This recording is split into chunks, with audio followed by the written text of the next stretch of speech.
Sa isang malayong lesyan, isang biglaang pagsabog ng liwanag ang bumalot sa mga puno, panandaliang nagpaliwanag sa madilim na kabubatan.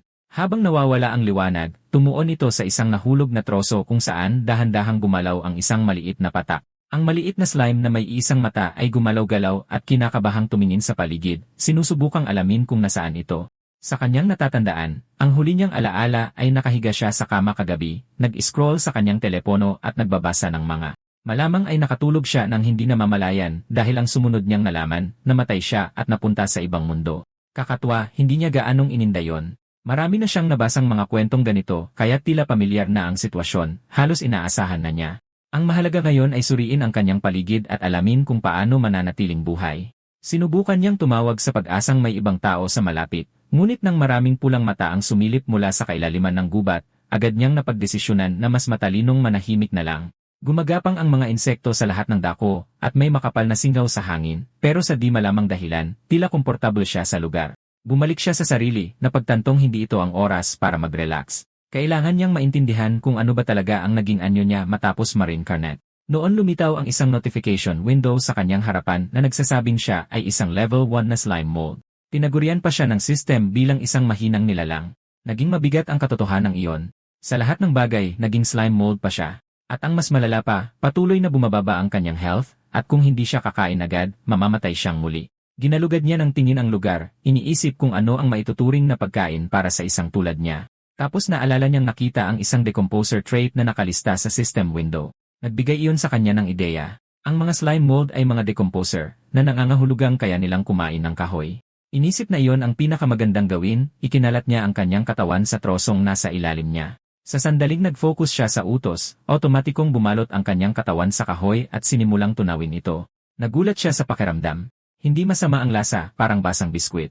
Pagkalipas ng 15 minuto, nawala ang malaking bahagi ng troso.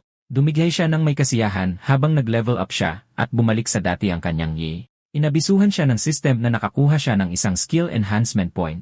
Sa pagtingin sa kanyang status window, nakilala niya ang decompose skill, ngunit napukaw ng isa pa, ang pulsation, ang kanyang atensyon. Hindi sigurado kung ano ang ginagawa nito, nagpasya siyang ilagay ang punto dito para malaman. Habang nagle-level up ang skill, kumalat ang kanyang katawan sa manipis na mga hibla na parang sapot, bawat isa'y tumitibok na parang ugat. Agad niyang naunawaan na pinapayagan ng pulsation ang protoplasm sa loob niya na dumaloy pabalik-balik, na nagpapahintulot sa kanyang gumalaw at magbago ng posisyon. Agad na dumating sa kanya ang kaalaman, tila mahiwagang nailipat kahit wala na siyang utak. Dahil hindi na magbibigay ng karagdagang experience ang pagkain ng kahoy, nagpasya siyang galugarin ang lupa. Namangha siya sa kung gaano kalaya niyang mabago ang hugis ng kanyang katawan. Pagbaba niya mula sa troso, nakakita siya ng kabute sa malapit. Naalala niya kung paano karaniwang namamatay ang mga tao matapos kumain ng kung ano-anong kabute, pero sinasabi ng kanyang instincts bilang slime mold na pagkain ito, masarap na pagkain. Nahanap niya ang pinakamaikling daan at gumapang patungo rito. Nang marating niya ang kabute, kumalat siya sa ibabaw nito, umaakyat gamit ang manipis na mga galamay. Pagdating sa tuktok, masaya niyang sinabi sa sarili na oras na para kumain. Sa kanyang isipan, inakala niya ang sarili na nakasuot ng magarbong damit, tinatawag ang inosenteng maliit na kabute na parang nagkikita sila matapos ang mahabang online na relasyon. Nagtaka ang kabute kung siya nga ba talaga yon, at tiniyak niya ito, sinusubukang maging kaakit-akit. Pagkatapos ay lumingon ang kabute, ipinapakita ang tunay nitong anyo, halos inaanyayahan siyang kainin ito. Doon niya napagtanto, nakalalason pala ito. Naloko siya. Agad siyang binalaan ng system na nalason siya, at nagsimulang bumagsak ng mabilis ang kanyang health. Nataranta siya. Dahil sa instinct, pinulit niya ang isang bahagi ng kanyang katawan at itinapon ang sarili palayo sa kabute. Nabigo ang decomposition, hindi siya nakakuha ng experience, at nabawasan ang kanyang maximum li dahil sa nawalang bahagi ng katawan. Gayunpaman, nawala ang epekto ng lason, at iyon lamang ang nagligtas sa kanya. Nanginginig ngunit buhay, napansin niya na nagawa pa rin niyang bahagyang ma-decompose ang kabute. Dismayado na hindi niya ito matapos, umalis siya habang nangangako sa sarili na babalik siya kapag mas malakas na. Umakyat siya pabalik sa troso at pumwesto sa butas na ginawa niya kanina, kumakain pa ng kahoy. Pagkalipas ng isa pang 15 minuto, tuluyan nang bumalik ang kanyang health. Nang makabawi, muli siyang lumabas at gumalaw sa lupa gamit ang pulsation. Doon siya nakaisip ng ideya. Kung kaya niyang i-decompose ang kaunting bahagi lang ng kabute sa bawat pagkakataon, umatras para magpagaling sa pamamagitan ng pagkain ng kahoy, at ulitin ang proseso, sa huli ay matatalo niya ito ng tuluyan. Pinangalanan niya ang planong ito na Move Mountain at bumalik sa kabute. Nang muli siyang magpakita, nagreklamo ang nakalalasong kabute na ito na raw ang ika-8 beses at tinanong kung seryoso ba siyang hindi susuko. Sa pagkakataong ito, sa halip na umatras, bigla niya itong pinigilan at idineklara na arestado ito. Natigilan ang kabute nang sa wakas ay natakpan niya ito ng buo. Nagtagumpay ang decomposition. Nakatanggap siya ng experience at na-unlock ang poison resistance. Pagtingin sa bagong skill, naintindihan niya kung bakit naging mas madali na kainin ang kabute sa huli. Pero, inis pa rin siya dahil hindi siya nag-level up. Inakala niyang dapat mas malaki ang experience na ibibigay ng kabute. Hindi nagtagal ang inis na yon.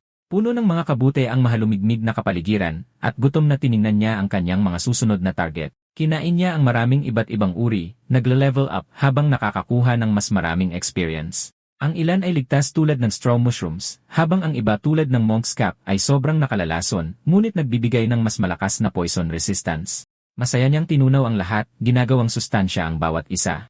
Sa huli, umabot siya sa punto kung saan hindi na nagbibigay ng experience ang mga kabute. Dahil ayaw niyang masayang, dinala niya pabalik ang mga sobra. Ang mga kabuting nakadikit sa kanyang katawan ay nagsilbing pagkain at proteksyon.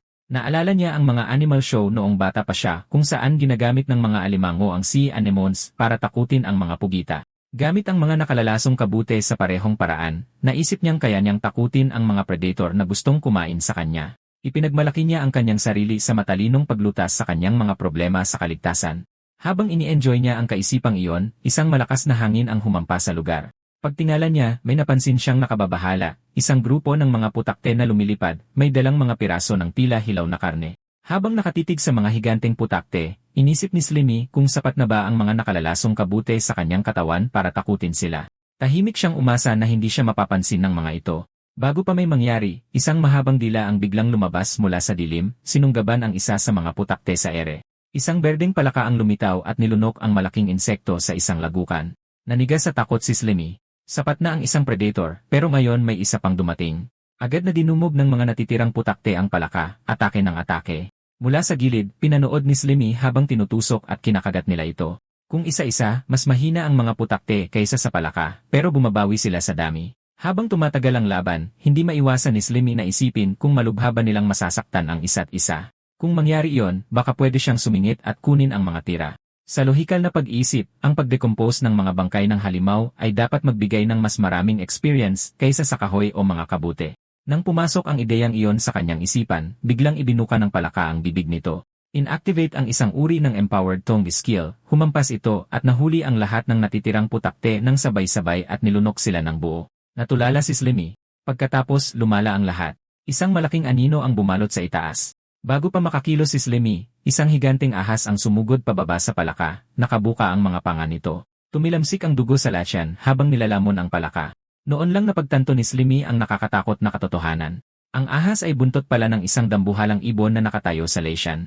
Tumuwid ang nilalang, at ang malaki nitong mata ay tumitig kay Slimmy na nakatitig ng may gulat. Tinatanggap ang kanyang kapalaran, dali-daling inalok ni Slimmy ang kanyang mga kabute, tahimik na nagmamakaawa sa ibon na patawarin siya. Sumuko na siyang lumaban matapos ang sunod-sunod na sakuna. Sinulyapan ng ibon ang mga kabute, pagkatapos ay itinaas ang ulo at ipinagaspas ang mga pakpak. Isang malakas na bugso ng hangin ang dumaan sa lugar, halos tangayin si Slimmy at binawasan siya ng 30 pugi sa isang iglap. Pagkatapos ay lumipad paalis ang ibon. Muling nilamon ng gabi ang lasyan. Si Slimmy, na itinago ang mga natirang kabute, ay naupong nanginginig sa patay na troso. Sa wakas ay naunawaan na niya. Nasa pinakamababang antas siya ng food chain. Gayunpaman, may kakaibang swerte doon. Napakalaki ng agwat sa pagitan niya at ng mga nangungunang predator, kaya hindi man lang siya sulit kainin. Muling tiningnan ang kanyang system window, mapait niyang napansin na kahit 4 na beses siyang nag-level up sa isang gabi, hindi pa rin nagbago ang tatak na nagsasabing isa siyang mahinang nilalang. Iniisip niya kung paano makakaligtas ang isang slime mold na tulad niya, lalo na ang umangat mula dito. Pagod na pagod, umasa siyang panaginip lang ang lahat at magigising siyang nakabalot sa kanyang kumot. Ngunit dumating ang umaga.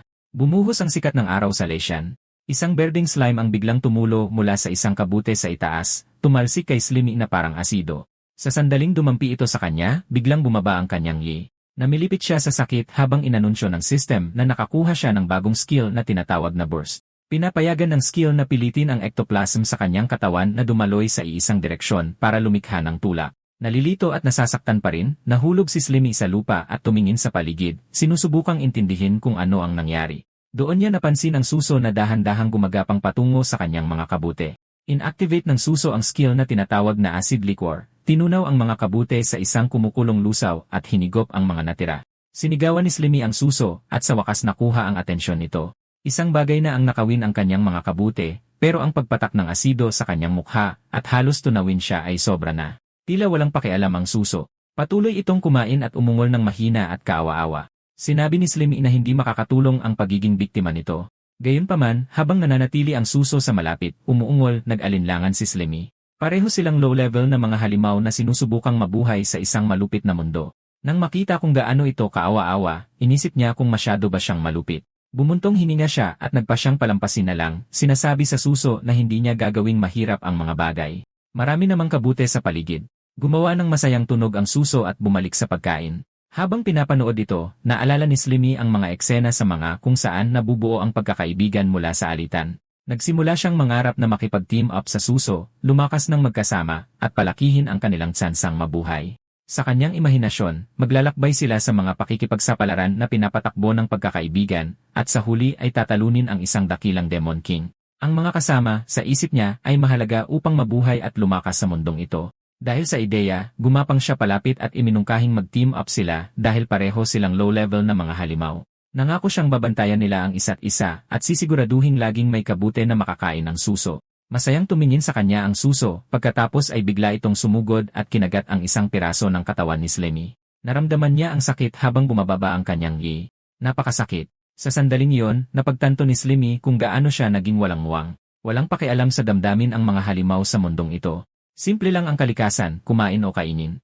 Nalinlang siya ng kaawa-awang pag-arte ng suso. Kahit na pareho silang low level, malinaw na mas mataas ang lakas nito kaysa sa kanya. Nagpa siyang kailangan niyang tumakas agad, sinubukan ni Slimmy na lumayo. Tumayo ang suso at humarap sa kanya, ipinapakita na wala itong intensyong pakawalan siya. Dahil sa takot, inilagay ni Slimmy ang kanyang natitirang skill points sa pulsation. Itinulak ang skill sa sukdulan, sumugod siya pasulong. Pareho silang gumapang sa patay na puno, ngunit pagkatapos ng 3 nakakapagod na minuto, halos hindi na sila gumagalaw. Ang masama pa, nasa likuran pa rin niya ang suso. Lalong nataranta si Slimmy nang mapagtanto niyang kapareho niya ito ng bilis. Biglang itinaas ng suso ang ulo nito, lumaki ang lalamunan.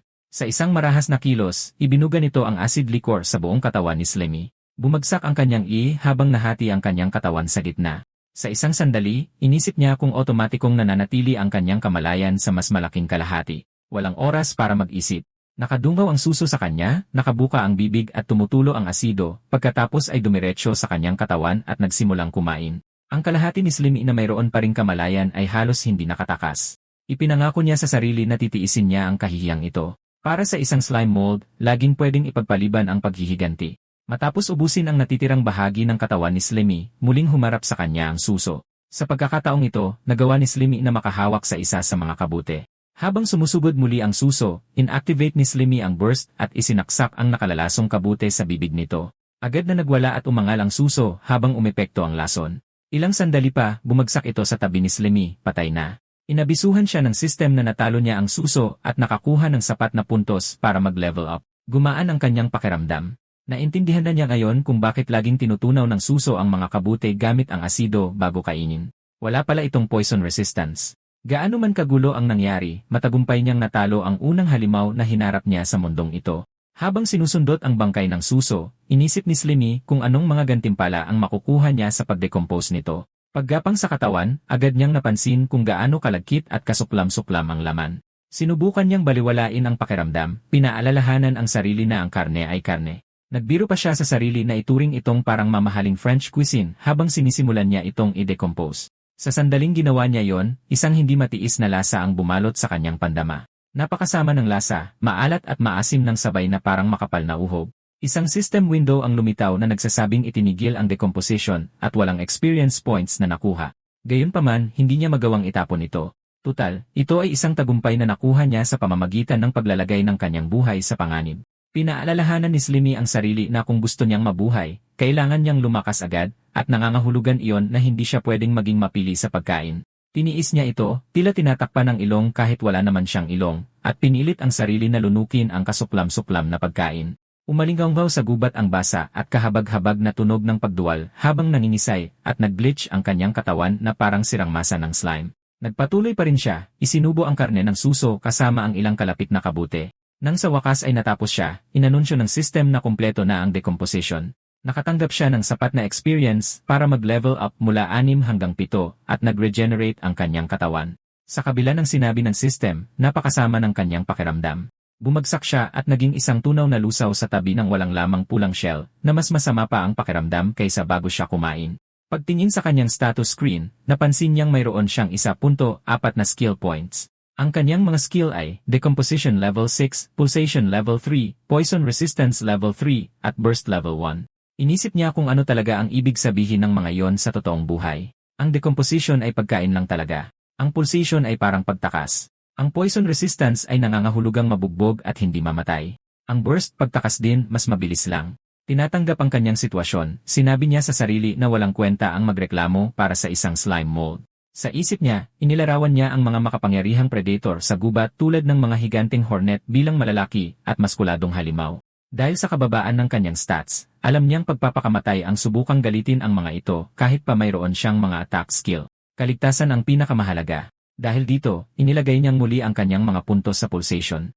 Umakyat sa level 4 ang skill. Dahil sa tuwa, agad niya itong sinubukan, pinilit ang kanyang katawang slime hanggat kaya at sinukat kung gaano siya kabilis gumalaw sa ibabaw ng troso. Ang kanyang bagong pinakamataas na bilis ay 20 sentimetro bawat segundo. Sa una, mukhang kahanga-hanga ito hanggang sa kinalkula niya na halos 0.78 kilometro kada oras lang pala yon. Gumuho ang mundo niya nang malaman ito. Kahit sa lahat ng pagsisikap niya, napakabagal pa rin niya. Pagkalipas ng isang linggo, nagpapahinga si Slimmy sa loob ng isang hungkag na troso habang hawak ang isang pulang kabute. Napanatili siyang ligtas ng troso, ngunit naubos na niya ang lahat ng pagkain sa malapit at 2 level lang ang nakuha niya sa lahat ng oras na yon.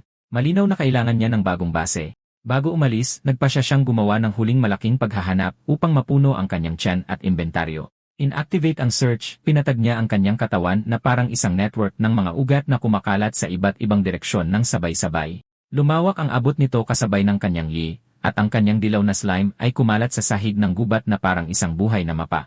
Ipinaalam sa kanya ng system na 3 puting kabute ang naimbak sa loob ng kanyang katawan. Sa pagtulak pa, nakakolekta siya ng 6 na maliliit na kabute sa damuhan.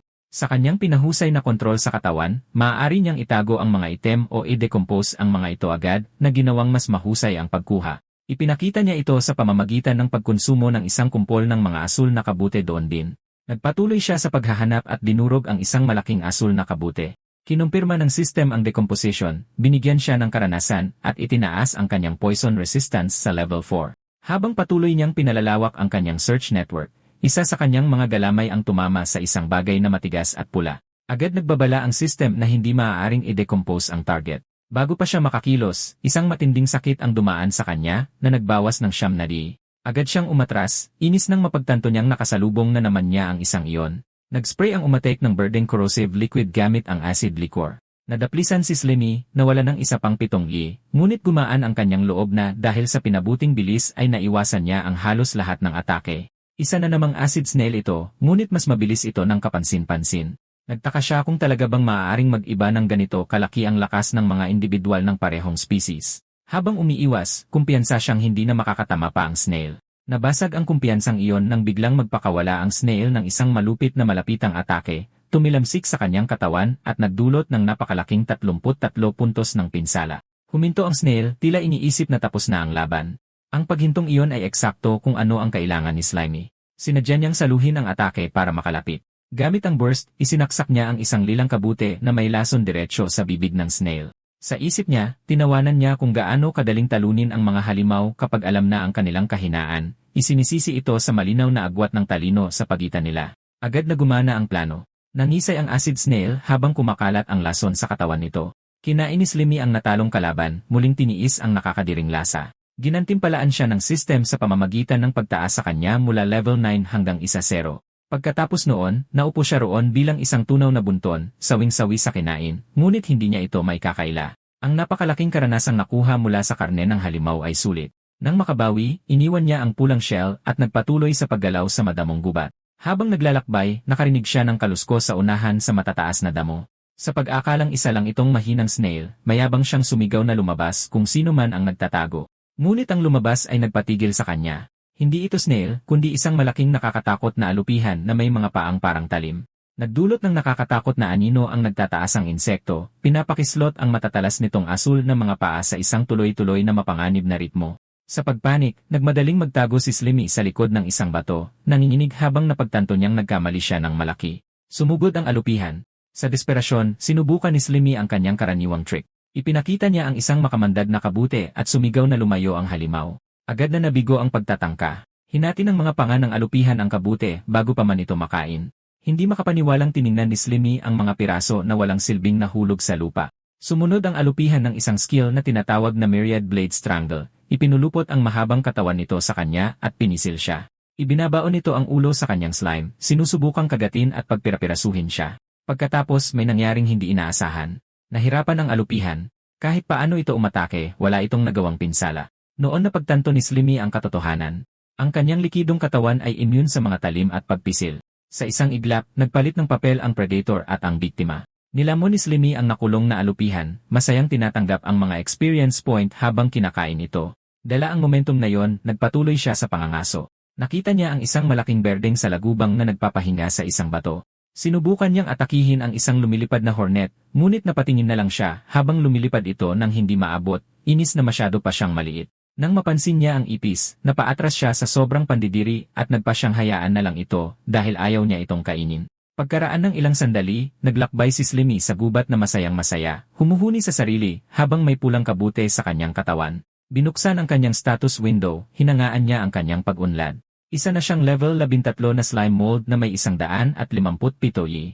Umakyat na ang pulsation sa level 8 at ang poison resistance sa level 5. Sumandal sa isang bahagi ng lumot, totoong nasiyahan siya sa bilis ng kanyang pag-level up ngayong nagsimula na siyang kumain ng karne. Bumalik ang kanyang kumpiyansa habang inilalarawan ang kanyang lugar sa food chain, mas mataas sa mga insekto, ngunit nasa ilalim pa rin ng mga palaka, butiki, at ng terror bird. Ayos lang iyon sa ngayon. Oras na para maghangad ng mas mataas. Pinuntirya niya ang mga hita ng higanteng palaka, iniisip na magiging hindi mapigilan, nakatayo sa ibabaw ng mga tumpok ng bangkay ng insekto at mamumuno sa bagong mundong ito balang araw. Dala ang pangarap na yon, dumating siya sa gilid ng isang malabong lawa sa kalaliman ng Latian.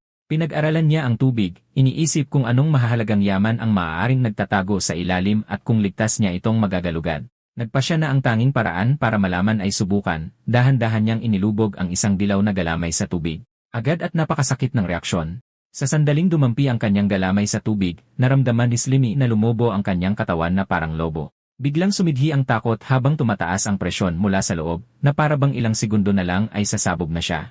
Sa pamamagitan ng purong pakiramdam kaysa sa pag-isip, naintindihan niya kung ano ang nangyayari. Bilang isang single-celled na organismo, dumadaloy ang tubig tabang diretsyo sa kanya dahil sa osmotic pressure. Kung ilulubog niya ang sarili, lulobo siya hanggang sa pumutok tulad ng isang pulang selula ng dugo sa purong tubig. Hinila niya ang kanyang galamay pabalik ng buong bilis, gumaan ang loob na buo pa rin siya, ngunit napilitang iwanan ang anumang ideya tungkol sa paggalugad sa ilalim ng tubig. Bago pa siya makabawi, nagsimulang umangat ang mga bula mula sa lawa. Isang malaking madilim na berdeng hugis ang dahan-dahang umahon sa ibabaw. Habang tuluyan itong lumitaw, naguguluhang tumitig si Slimmy bago napagtanto kung ano ito, isang alimango. Nakatayo roon ang nilalang na walang ekspresyon, bumubula ang bibig. Ang pagkalito ay mabilis na napalitan ng gutom habang iniisip ni Slimmy ang isang plato ng steamed crab legs.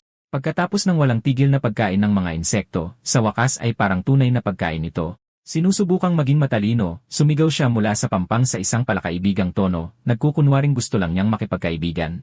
Binaliwala siya ng alimango at umakyat sa isang matarik na bato na nakausli sa tubig, umupo doon at nagbubuga ng bula na parang walang ibang bagay sa mundo. Agad na nakuha ni Slimmy ang mensahe. Hindi ito lalapit sa kanya.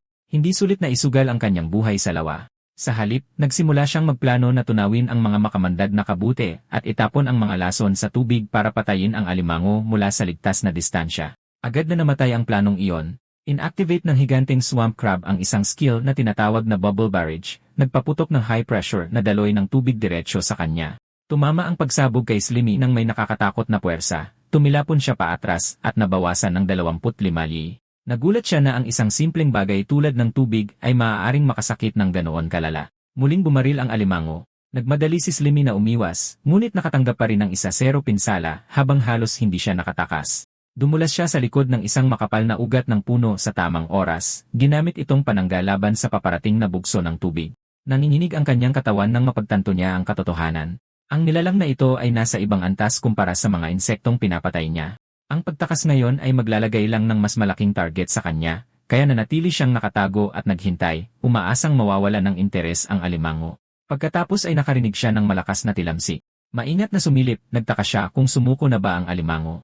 Sa halip, nanlamig ang kanyang dugo nang makita niya ang higanteng swamp crab na umahon mula sa lawa papunta sa lupa. Agresibong kumalatog ang mga sipit nito habang ina-activate ang dash, gumagalaw patagilid ng may nakakatakot na bilis. Hindi makapaniwalang pinanood ni Slimmy habang sumusugod ang predator diretsyo sa kanyang pinagtataguan.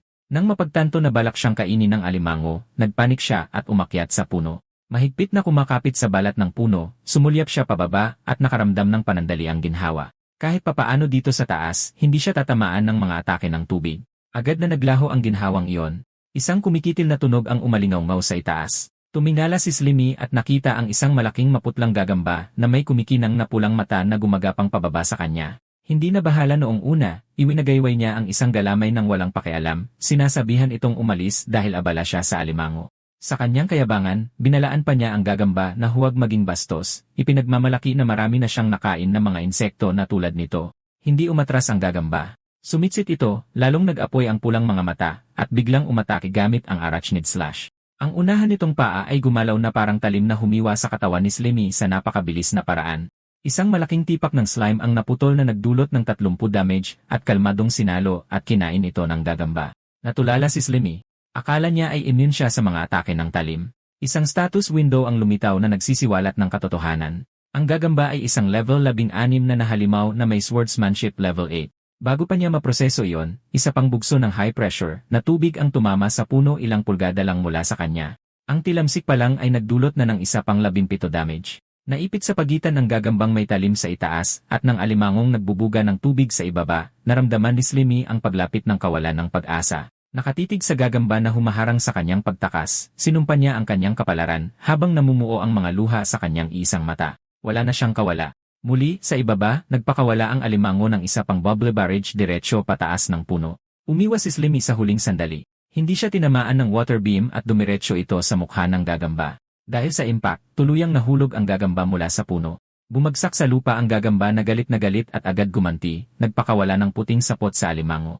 Ang malagkit na sapot ay pumulupot sa higanteng swamp crab na nagpabagal sa mga galaw nito. Sinamantala ang pagkakataon, lumundag ang gagamba at hiniwa ang shell ng alimango. Tumugon ang alimango gamit ang crustacean carapace, pinatigas ang shell nito para harangin ang atake, at gumanti gamit ang crustacean clamp, marahas na ipinakatog ang mga sipit nito. Umikot ang gagamba gamit ang arachnid silk control, lalong hinigpitan ang pagkakagapos sa mga sipit ng alimango gamit ang malagkit na sapot. Sa itaas, pinanood ni Slimmy ang kaguluhan. Sa loob-loob niya, nagdiwang siya. Ang kanyang mga kaaway ay nagpapatayan, tulad ng inaasahan niya. Nagpatuloy ang labanan. Galit na bumula ang alimango, nahihirapang pakawalan ang mga nakagapos nitong sipit. Sinamantala ng gagamba ang pagkakataon at nagbigay ng isang tumpak na hiwa sa tangkay ng mata ng alimango na nagdulot ng pagsabog ng liwanag at sakit. Sumitsit ito, handa nang tapusin ang laban, ngunit hindi pa tapos ang alimango. Sa isang marahas na pag-indayog, napilitan itong paatrasin ang gagamba. Gayunpaman, nanatiling nakakulong sa makapal na sapot ang malaking sipit ng alimango. Sinamantala ang kahinaang iyon, gumalaw ang gagamba sa bilis ng kidlat, binalot ng buo sa sapot ang crustacean. Di nagtagal, wala nang magawa ang higanteng swamp crab, nabalot na parang biktima. Umakyat ang gagamba sa shell nito, handa nang kumain. Mula sa puno, hindi makapaniwalang tumitig si Slimmy. Ang mabahong alimango ay nakatali na parang galing sa grocery, at tuluyang binaliktad ng mas maliit na gagamba ang laban. Nakatayo ang gagamba sa ibabaw ng mukha ng alimango. Tinitigan ito ng alimango, bumubula ang bibig. Mabilis na nag-ipon ang mga bula, kumikinang sa matinding presyon. Pagkatapos ay sumabog ang lahat. Isang malaking talim ng compressed water ang sumabog mula sa bibig ng alimango na may nakabibinging dagundong. Umiikot palabas ang mga water cutter, agad na pinunit ang sapot. Nahuli ang gagamba sa ere at agad na nahiwa, ang katawan nito'y napira-piraso. Ang desperadong ganting atake ay nagpalipad ng mga water blade sa lahat ng direksyon. Isa ang humiwa sa puno, ilang pulgada lang ang layo kay Slimmy. Nanginig siya, napagtantong ang survival instinct ng alimango ay nag-trigger ng isang nakakatakot na nakatagong kapangyarihan. Sa ibaba, bumagsak ang higanteng swamp crab, lubos na naubusan ng lakas. Nagbuga ito ng isang huling mahinang daloy ng tubig bago hindi na gumalaw. Natahimik ang larangan ng digmaan. Ang gagamba ay nakahandusay ng pira-piraso, at ang alimango ay nakahiga ng hindi gumagalaw, balot sa punit-punit na sapot. Nag-antay si Slimmy sa likod ng mga ugat ng puno hanggang sa sigurado siyang tumigil na ang mga atake. Nang sa wakas ay lumipas na ang panganib, mainat siyang lumabas. Habang papalapit sa hindi makagalaw na alimango, inasar niya ito sa pag-aaksaya ng lahat ng enerhiya nito sa walang direksyong pag-atake at pagtatapos sa isang kahabag-habag na estado. Gayunpaman, may problema siyang kinaharap. Matibay ang nilalang. Mapanganib ang sakali nito, at dahil nakasara ang bibig nito, hindi niya maisusubo ang mga kabute sa loob. Kailangan niyang kumilos ng mabilis bago ito makabawi. Habang tinitingnan ang paligid, napadako ang kanyang tingin sa isang malaki at mabigat na bato. Ikinakalat ang kanyang katawan dito, sinubukan niyang itago ito gamit ang slime space. Isang system error ang lumitaw, insufficient space. Napagtanto niya na ang kanyang storage capacity ay nakadepende sa kanyang yi, na masyado pang mababa pagkatapos ng laban. Gumawa ng mahirap na desisyon, isinuka niya ang kanyang buong koleksyon ng kabute para magbakante ng espasyo sa inventaryo. Nang walang natirang nakaimbak, matagumpay niyang sinipsip ang malaking bato. Umumbok ang kanyang dilaw na katawan sa bigat, bumagsak sa lupa nang may malakas na kalabog. Nagrereklamo sa isip kung gaano ito kabigat, hinilan niya ang sarili pasulong at dahan-dahang umakyat sa puno. Pagdating sa isang posisyon direkta sa itaas ng nakulong na alimango, tumingin siya pababa at mahinahong idineklara na dumating siya para kunin ang buhay nito. Hinayaan ng gravity na gawin ang trabaho, binitawan ni Slimmy ang kanyang kapit. Nahulog siyang parang bato. Tumingala ang higanteng swamp crab sa takot habang isang malaking dilaw na masa ang nahuhulog mula sa langit. Sa isang huling desperadong galaw, nagpakawala ito ng isang huling high pressure na daloy ng tubig pataas. Tinamaan ng water jet ang nahuhulog na slime at bato, ngunit hindi mapigilan ang momentum. Tiniis ni Slimmy ang sakit, tumatangging umatras. Dudurogin niya ang kanyang kaaway anuman ang mangyari. Sa ibaba niya, humanda ang alimango habang nilalamon ito ng isang malaking anino. Pagkatapos ay dumating ang impact. Sa isang nakabibinging pagbagsak, tumama ang slime mold na puno ng bato diretsyo sa shell ng alimango, nagpakawala ng isang marahas na shockwave. Nang sa wakas ay humupa na ang alikabok, nakapatong si Slimmy sa ibabaw ng isang ganap na durog na shell. Kinumpirma ng system ang pagpatay at binigyan siya ng sapat na experience para maabot ang level 14 na kasama ang kalahating skill point. Ginhawa at saya ang sabay niyang naramdaman. Buhay pa rin, nakatayo pa rin, humalakhak siya ng malakas, ipinagdiriwang na siya ang huling natirang buhay. Nang hindi nagsasayang ng oras, dumapo siya sa kanyang sariwang huli at masayang idineklara na oras na para kumain. Nakadapo sa nakataob na shell na parang isang chef, maingat na inayos ni Slimmy ang mga laman loob at itlog ng alimango sa loob nito, ginawang pansamantalang mangkok ng sabaw ang shell. Hindi niya pinansin ang mga labi ng gagamba. Gamit ang isang piraso ng galamay ng alimango bilang kubyertos, isinawsaw niya ang puting laman sa malinamnam na dilaw na itlog at kumagat sa unang pagkakataon. Labis siyang nasarapan. Matapos ang ilang araw ng pagkain ng inaamag na kahoy, suso, at mga insekto, sumabog ang lasa ng sariwang seafood sa kanyang mga pandama. Tumulo ang luha sa kanyang madulas na mukha nang may mapagtanto siyang mahalagang bagay. Ang masarap na pagkain ay tunay ngang nagpapagaling ng kaluluwa. Sa sandaling iyon, pinanibago niya ang kanyang determinasyon na mabuhay sa malupit na mundong ito para lang makahanap ng mga pagkain tulad nito. Kinain niya ang lahat at walang itinira. Busog na busog, humilata siya sa isang troso, kontento at masaya. Isang status window ang lumitaw na nagpapakitang level 14 na siya na may 168 li. Naramdaman niyang sariwa, puno ng enerhiya, at buo muli ang kanyang katawan. Nang mawala ang kanyang gutom, nagpasya si Slimmy na gamitin ang enerhiyang iyon para sa isang eksperimento. Pumwesto siya sa harap ng isang bato at nag-focus sa loob, nag-concentrate sa kanyang internal na istruktura. Pinatigas ang buong katawan, piniga niya ito gamit ang lahat ng kanyang lakas. Lumobo ang kanyang nag-iisang mata dahil sa hirap habang sinusubukan niyang maglabas ng kung ano, sumisigaw sa loob-loob niya dahil sa pagsisikap. Humihingal, tinitigan niya ng masama ang bato, hinihiling na lumabas ang kapangyarihan. Napunta ang kanyang isip sa bubble barrage ng alimango. Matututunan ang mga skill sa pamamagitan ng pagsasanay. Diba? Sinisiksik ng alimango ang tubig para iputok, kaya bakit hindi magagawa ng isang slime mold ang pareho? Puno ng sigla, muli niyang piniga ang kanyang internal fluids, nag-chant para lumabas ang atake. Sinubukan niyang kopyahin ang teknike ng alimango, pero ilang mahinang tilamsik lang ang lumabas sa kanyang likuran sa maling direksyon. Sinubukan niya ulit, ngayon ay nakatutok sa harap, umuungol sa hirap. Ang dilaw na likido ay tumulo lang ng walang silbi. Pagod na pagod, bumagsak siya na parang lusaw, nagrereklamo na hindi niya makontrol ang direksyon o ang lakas. Saglit, naramdaman niyang natalo siya. Pagkatapos, ang pagkadismaya ay naging determinasyon. Tumangging sumuko, pinatigas niya ang bawat bahagi ng kanyang katawan, sinisiksik ang kanyang internal fluids hanggang sa sukdulan. Bigla, isang napakabilis na jet ng dilaw na likido ang sumabog na may napakalaking puwersa. Automatikong na-activate ang kanyang burst skill. Tumama ang projectile sa shell ng alimango, bumutas ng malinis dito. Isang system message ang lumitaw na nag-aanunsyo na ang burst ay nag-evolve sa isang bagong skill, ang cytoplasm jet. Ipinaliwanag ng system na inilulunsad ng skill ang kanyang sariling cytoplasm bilang isang projectile, gamit ang kanyang body mass bilang bala. Napahalakhak si Slimmy. Tuwang-tuwa siya sa katotohanang maaaring mag-evolve ang mga skill sa pamamagitan lamang ng pagsasanay. Pagkatapos, isang nakakabahalang isip ang pumasok sa kanya. Ang iba niyang mga skill ay may mga cooldown. Paano kung mayroon din ito? Para subukan ito, bumaril siyang muli. At muli, isang mabilis na bugso ng mga dilaw na bala ang sumira sa shell. Kinumpirma ng system na walang cooldown. Habang patuloy siyang bumaril, nag-level up ang skill sa level 2. Mabilis na nawala ang kasabikan na yon nang tingnan niya ang kanyang sarili. Ang kanyang katawan ay umimpis at naging isang manipis na kaawa-awang patpat. Isang babala ang kumislap. Critical ang kanyang health. Bawat tira ay kumukonsumo ng kanyang sariling biomass bilang bala. Nangangahulugan iyon na ang kanyang katawan ang kanyang tanging combat resource. Medyo nadismaya na hindi siya maaaring maging isang uri ng mage, bumalik siya sa pagkain ng alimango para maibalik ang kanyang nawalang mass nang may maisip siyang ideya. Kung ang pagkain ay nagpapanumbalik sa kanya, paano naman ang mga bahagi ng kanyang sarili na naputol kanina? Hinanap niya ang lugar at nakakita ng malaking tipak ng dilaw na slime na nakahandusay sa damo. Mukha itong mas malaki kaysa sa inaasahan niya. Naisip niya kung ganoon ba talaga karami ang nawala sa kanya nang hiwain siya ng gagamba. Dahil sa kuryosidad, idiniin niya ang nahiwalay na piraso sa kanyang pangunahing katawan at inactivate ang reclamation. Habang sinisipsip ito, bumuhos ang mga alaala. Nakita niya ang laban sa gagamba. Nakita niya ang bumabagsak na bato, ngunit mali ang pananaw. Hindi iyon sa kanya. Doon niya napagtanto. Ang nahiwalay na piraso ay nakaranas ng mga bagay ng mag-isa. May nag-click sa isip niya. Ang mga hiwalay na bahagi ng kanyang katawan, kahit walang tunay na kamalayan, ay kaya pa ring mag-decompose ng mga bagay sa kanilang sarili. Sa pamamagitan ng muling pagsipsip sa kanila sa huli, makokolekta niya ang parehong health at experience na nakuha nila.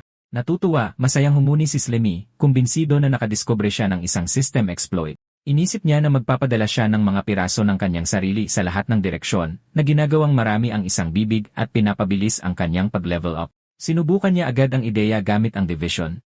Isang maliit na tipak ang humiwalay na nagkakahalaga ng isa seroli. Parehong mukhang mahina ang pangunahing katawan at ang piraso. Doon niya napansin ang limitasyon. Kung bumaba sa 30 ang kanyang yi, papasok siya sa isang mapanganib na starvation state. Sa max yi na 178, nangatwiran siya na hanggat may sapat siyang pagkain, makakagawa siya ng maraming clone ng ligtas.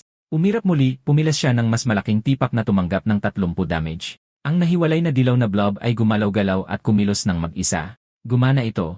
Sa kanyang inisip niya ang sarili na nakasuot ng ninja headband. Ang kakayahan ay parang shadow clone technique mula sa mga puno ng kasabikan. Itinaas niya ang isang kathang isip na kamao at idineklara na oras na para magtrabaho.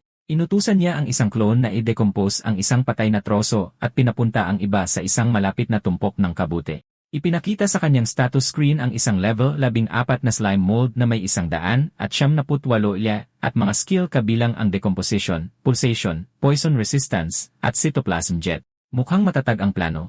Hayaan ng mga clone na mag-farm ng resources habang siya ay nananatiling ligtas, kumakain ng tirang laman ng gagamba at pinapanatiling puno ang health ng kanyang pangunahing katawan. Habang lalong nagiging dalubhasa sa kanyang katawan, inisip niya ang sarili na may isang astig na anyong humanoid na may baluti. Tumaas ang kanyang kumpiyansa habang iniisip ang mga atake na dumadaan lang sa kanya ng walang epekto. Isang normal na saksak, walang silbi. Isang malakas na hiwa, magdidikit lang muli ang kanyang katawan. Hindi siya kayang takutin ng mga pisikal na atake. Gayunpaman, naging seryoso ang kanyang ekspresyon. May isang bagay siyang hindi pa nasusubukan, ang mahika. Naisip niya kung kaya ba siyang patayin ng mahika kung saan nabigo ang mga pisikal na atake. Baka hindi pa siya nakakakita ng mahika dahil mas malapit ang mundong ito sa isang mailap na kaharian ng mga hayop kaysa sa isang pantasya. Nagpasya siyang mag-eksperimento pa, naglagay siya ng bitag malapit sa malabong tubig gamit ang maliliit na piraso ng kanyang dilaw na katawan bilang pain. Isang higanting swamp crab ang sumulpot mula sa lawa at sinunggaban ang isang piraso. Naglagay na siya ng mga tipak ng slime na papasok sa lupa. Marami pang alimango ang sumunod sa bakas, masayang kumakain, hindi alam na papunta sila sa isang kill zone. Sa itaas, kumapit si Slimmy sa isang sanga ng puno, pinapanood ang mga alimango na nagtitipon sa ibaba. Nang sa wakas ay tumingala sila, huli na ang lahat. Isang malaking anino ang bumagsak sa kanila habang itinutulak niya ang sanga para bumitaw. Bumagsak ang sanga na may mapanirang lakas, agad na dinurog ang mga alimango. Bumuhos ang mga notifikasyon mula sa system. Ang pagpatay sa 6 na alimango ng sabay-sabay ay nag-angat sa kanya mula level 14 na patungong 15. Bumaba siya, tinapos ang sinumang nakaligtas gamit ang isang bato, at nagsimulang kumain. Matapos i-decompose ang laman, ganap na bumalik ang kanyang health. Sinulyapan niya ang malilinis na shell, kontento sa kung gaano ka-epektibo ang kanyang paraan ng pagfa-farm. Pakiramdam na mas malakas kaysa dati, nagpa siya siyang magsanay sa pakikipaglaban.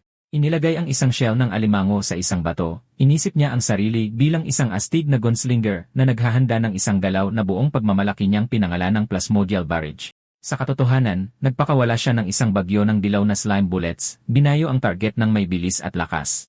Umusok mula sa shell habang inaanunsyo ng system na ang cytoplasm jet ay nag-level up mula 5 patungong 6.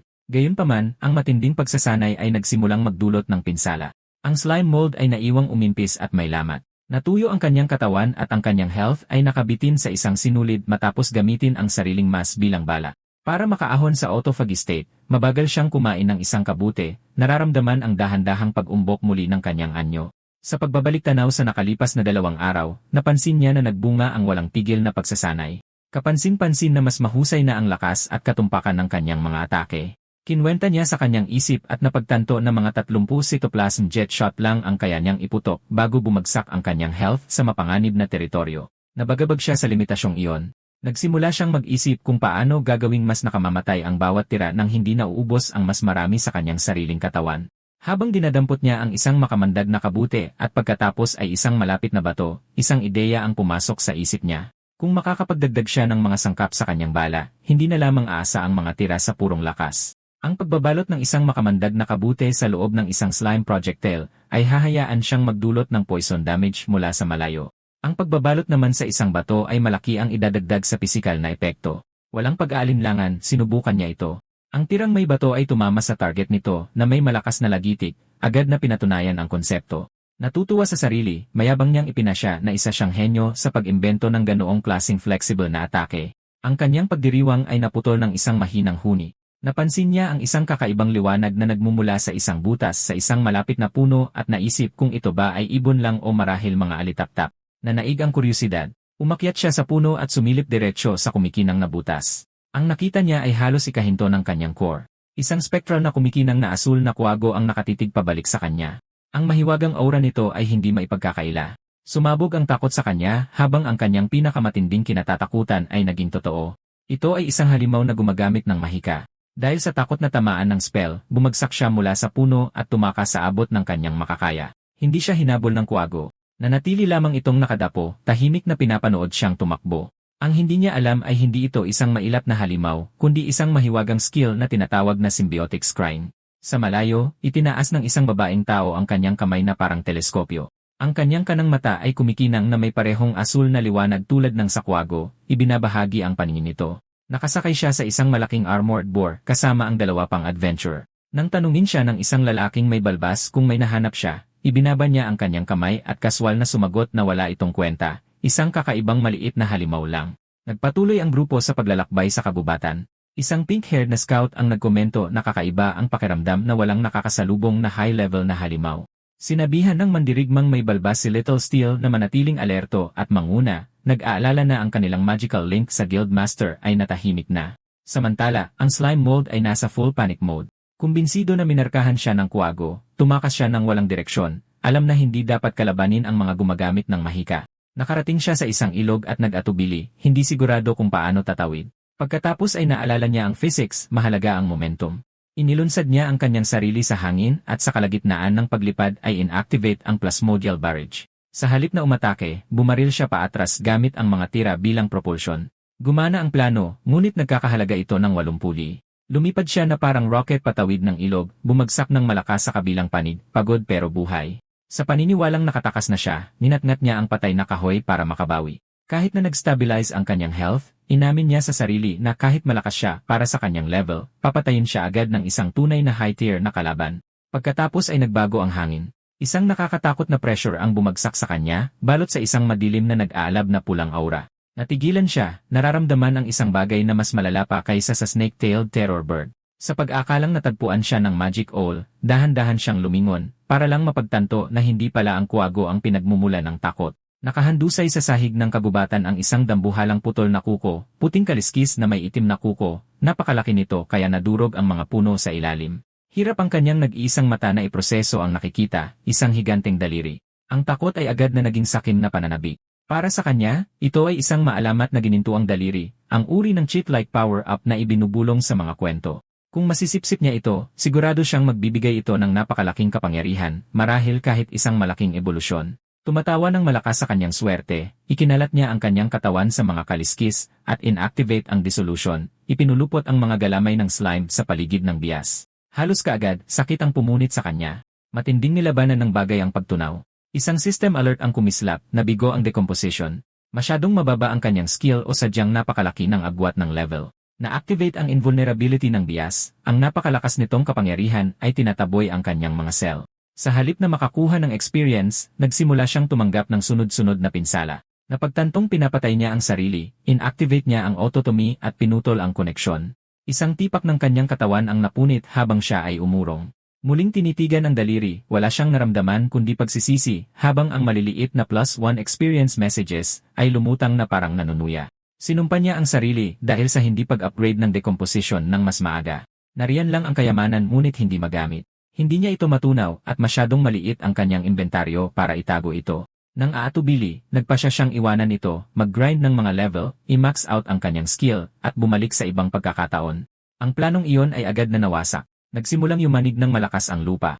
Biglang kumislap ang putol na daliri, sumabog sa enerhiya bago pumutok diretsyo palabas ng lupa. Sinira nito ang lupa, bato, at mga puno, pumailan lang sa kalangitan.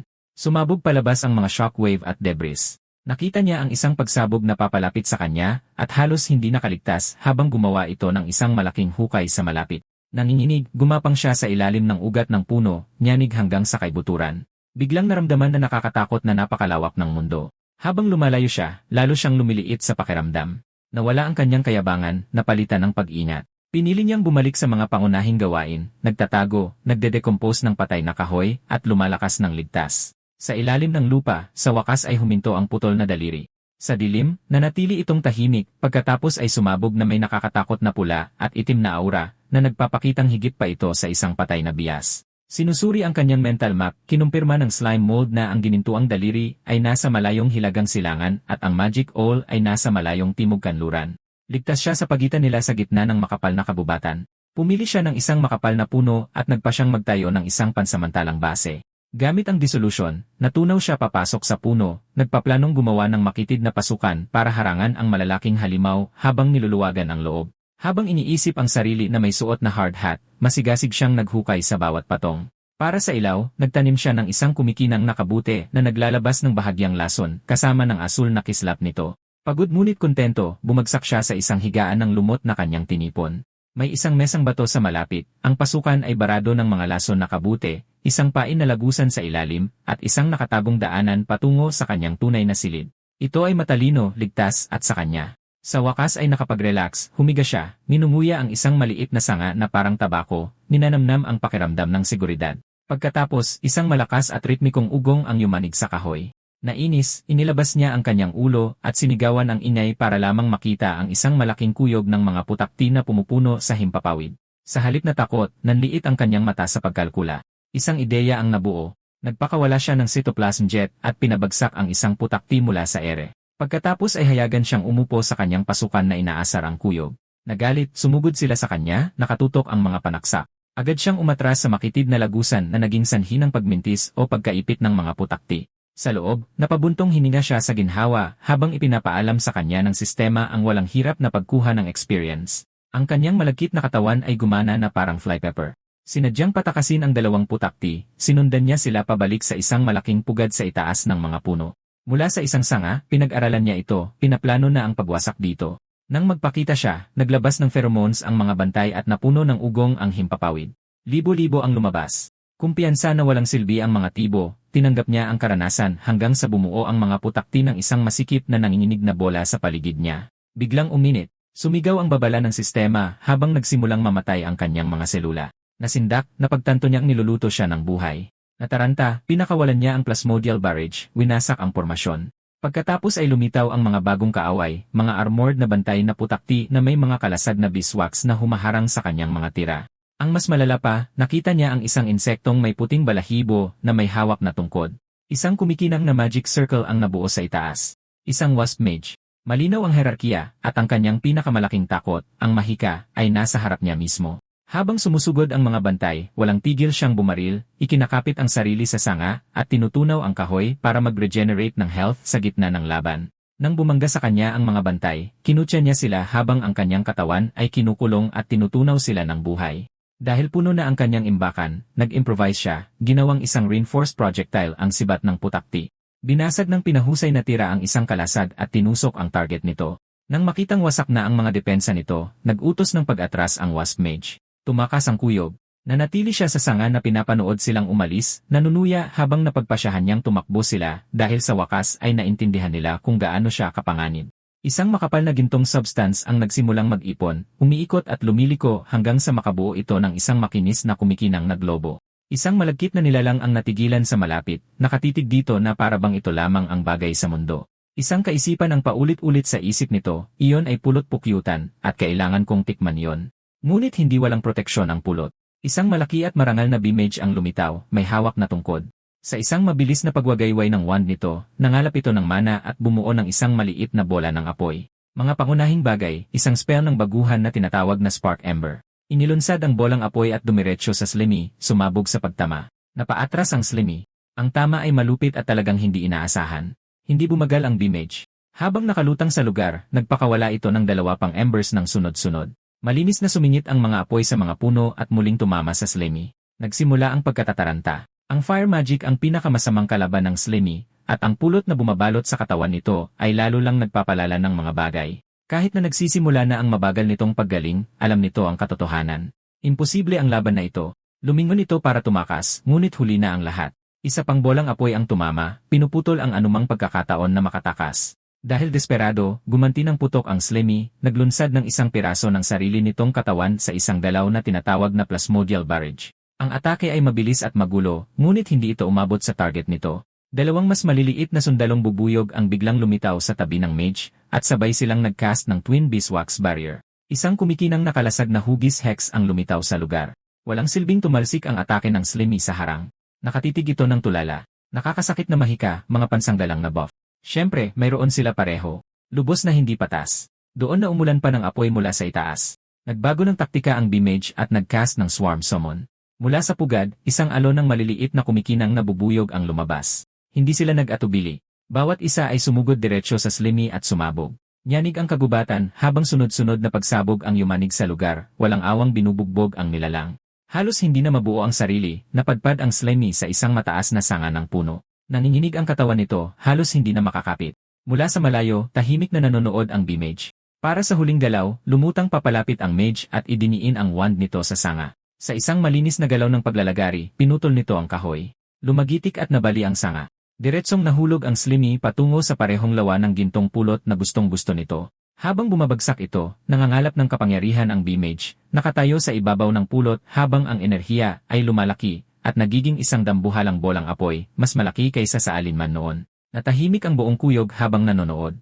Sa isang huling galaw, pinakawalan ng mage ang spell. Umugong pababa ang dambuhalang bolang apoy na nakatutok sa walang kalaban-laban na Slimmy at sa pulot sa ibaba, handang burahin ang lahat sa isang napakalakas na pagsabog. Bumagsak ang dambuhalang bolang apoy sa lupa, sumabog sa isang malaking pagsabog na lumamon sa lawa ng pulot at sa nahuhulog na pain na Slimmy. Umugong sa hangin ang usok, apoy, at mga labi habang ang B-Mage at mga sundalo nito ay nanonood sa matinding katahimikan. Sa isang saglit, mukhang tapos na ang laban. Pagkatapos ay may gumalaw. Isang nag-iisang sundalong bubuyog ang umugong ng hindi mapakali, nakaramdam ng kakaiba. Lumingon ang iba sa tamang oras para makita ang isang maliit na piraso ng Slimmy na umaangat mula sa sahig ng gubat. Sa isang iglap, sumugod ito pasulong at dumikit sa B-Mage. Habang nakatuon ang pangunahing puwersa ng mga bubuyog sa pain sa labas, ang pugad mismo ay naiwang halos walang depensa. Mula pa sa simula, iniuunat na ni Slimmy ang kanyang katawan sa ilalim ng lupa, dahan-dahang gumagawa ng isang nakatagong lagusan diretsyo sa puso ng pugad. Ang nilalang na itinulak sa sanga at nahulog sa pagsabog ay hindi ang tunay, kundi isang pain lamang na ginawa kapalit ng malaking bahagi ng kalusugan ni Slimmy. Habang ibinuhos ng mga bubuyog ang lahat para wasakin ito, ang tunay na Slimmy ay tumakas sa pamamagitan ng kanyang lihim na daanan. Ngayon, sa loob ng pugad, dumudulas si Slimmy sa masisikip na mga pasilyo ng honeycomb. Nagpapadala ito ng manipis na mga galamay, kinakapa ang daan sa maze. Nilagpasan nito ang isang silid na umaapaw sa pulot, ngunit hindi ito huminto. Maaari itong maghintay. Ang hinahanap nito ay mas mahalaga. Ang mga galamay nito ay biglang pumasok sa isang malawak na silid. Doon, nakalantad at napakalaki, ay ang Bee Queen. Bago pa makakilos ang mga Royal Guard, binalaan sila ni Slimmy na huwag gumalaw, sinasabing nasa kanyang mga kamay ang buhay ng kanilang reyna habang tinatakot niya ito gamit ang isang bato. Sumigaw ang reyna habang humihigpit siya sa paligid nito, ang sakit nito ay umalingaw-ngaw sa buong pugad. Hindi nag-atubili ang mage at inutusan ang mga mandirigma na umatake. Habang pinapanood silang sumugod sa kanya, nakaramdam si Slimmy ng biglaang pagkadismaya. Malinaw na walang puwang para sa negosasyon. Bilang tugon, dinurog niya ang katawan ng reyna at pinunit ang ulo nito. Natigilan sa takot ang mage wasp habang halos agad na nagsimulang gumuho ang pugad. Hindi ito inaasahan ni Slimmy, ngunit ang queen bee ay gumaganap na parang isang pangunahing makina. Nang masira siya, ang buong kuyog ay natural na nasira at nagkawatak-watak. Saglit niyang inisip na pag-usapan ang mga bagay, ngunit naging malinaw na kahit ang mga nilalang na may panlipunang istruktura ay pinapatakbo pa rin ng instinct sa mababang antas. Tumulog ang sistema na nagpapaalam sa kanya na natugunan na niya ang mga kinakailangan para mag-level up. Binalaan din siya nito na ang pag-decompose ng mga branch na bahagi ay hindi na magbibigay ng experience pagkatapos ng 24 na oras at anumang na lumampas sa kanyang maximum ay alisin sa loob ng 1 oras. Naabot na niya ang level 21. Ang decomposition na ito ay lubos na nagpataas ng kanyang poison resistance at hindi niya inaasahang na-unlock ang isang bagong skill na tinatawag na Central Command. Gayunpaman, nang sinubukan niyang lagyan ito ng skill point, sinabi sa kanya ng sistema na wala siyang sapat na mga subordinate para gamitin ito. Orihinal niyang binalak na i-max out ang kanyang decomposition skill para sa pangangalakal sa hinaharap, ngunit natutunan niya sa mahirap na paraan na hindi maaaring i-upgrade ang mga racial skill gamit ang mga puntos. Dahil wala nang ibang pagpipilian, inilagay na lang niya ang kanyang mga puntos sa pulsation. Sa kabutihang palad, ang bulwagang ito ay mayaman sa mga yaman. Habang tumataas ang kanyang lumawak din ang espasyo ng slime mold sa loob ng kanyang katawan, at ang pulot na kanyang nakolekta ay parang purong kayamanan. Gayunpaman, nang lumingon siya sa wasak na pugad, hindi niya maiwasan ang kakaibang halo ng emosyon na gumugulo sa kanyang loob kahit na wala na siyang puso. Mula nang talunin niya ang suso, opisyal na siyang pumasok sa landas ng paninila, ngunit may kakaibang pakiramdam. Napunta ang kanyang isipan sa anak ng alimango, iniisip ang maliit na bata na naghihintay at nagtataka kung bakit hindi bumalik ang kanyang ama para makipaglaro tulad ng ipinangako nito. Naisip niya ang alimango na sinasabi sa kanyang asawa na mahuhuli siya dahil sa trabaho, hinihiling na ipaliwanag ito sa kanilang anak. Papayapain ng ina ang sanggol, sasabihing masipag magtrabaho ang kanyang ama at kailangan lang ng oras. Ngunit sa paglipas ng mga oras, magsisimula na rin siyang mag-alala. Gabing-gabi na at wala man lang tawag. Maaaring naisip niya kung nawalan ba ito ng malay dahil sa kalasingan sa kung saan. Sa huli, magpapasya siyang hanapin ito kasama ang sanggol. Sa daan, kakantahin ng sanggol na alimango ang kanyang paboritong song hanggang sasabihan siya ng kanyang ina na tumahimik para hindi makagambala. Pagkatapos ay makakakita sila ng isang lalaking naglalakad ng pasuray-suray papalapit sa kanila. Agad siyang makikilala ng sanggol at tatawagin ito, nalilito kung bakit mali ang direksyon ng lakad ng kanyang ama. Mapapabuntong hininga ang kanyang ina at sasabihing halatang lasing ito at utusan ang kanyang anak na tulungan ito. Masayang tatakbo ang sanggol papalapit para lamang gumuho ang lahat ng biglang lumingon ang alimango na nagpapakitang naging zombie na ito. Isang slime monster ang sumakop sa kanyang katawan na kinakain siya mula sa loob. Ang katang-isip na sigaw ay umalingaw-ngaw sa isipan ni Slimmy na nagpaisip sa kanya na siya na ang kontrabida sa kwento, ngunit pagkatapos ay natauhan siya. Napagtanto niyang nag-isip siya ng sobra marahil dahil ang kanyang mental na pundasyon ay tao pa rin. Ang nananatiling guilt ay nagmula sa kung sino siya dati. Ngayon siya ay isang slime mold sa ibang mundo. Wala siyang karangyaan na pumili. Kung hindi siya mangangaso, siya ang huhulihin. Ang mahihina ay pagkain para sa malalakas. Ganoon lang talaga gumagana ang kalikasan. Para mabuhay sa ice guy na ito, pangangaso at decomposition lang ang kanyang tunay na mga pagpipilian. Ang material na pundasyon ang nagtatakda ng superestruktura, kaya't ang kaligtasan ang nauuna. Dahil napagpasyahan na yon, ibinaling niya ang kanyang atensyon sa pagbawi sa hating katawan na pinakawalan niya kaninang umaga, na curious kung anong mga sorpresa ang maaaring dalhin nito. Nagmadali siya patungo sa lokasyon. Habang papalapit, bumagal siya, nalilito sa nakitang siga. Dahan-dahan siyang gumapang pasulong at nagtago sa likod ng ilang mga palumpong, nag-isip kung may mga tao sa malapit. Siya nga naman, isang grupo ng mga mangangaso ang nakakalat sa paligid ng apoy. Kaswal na tinanong ng isa sa mga lalaki niya kung hindi ba siya nag-aalala na matusok habang nakasandal sa baboy. Nagulat si Slimmy, mga tao nga talaga.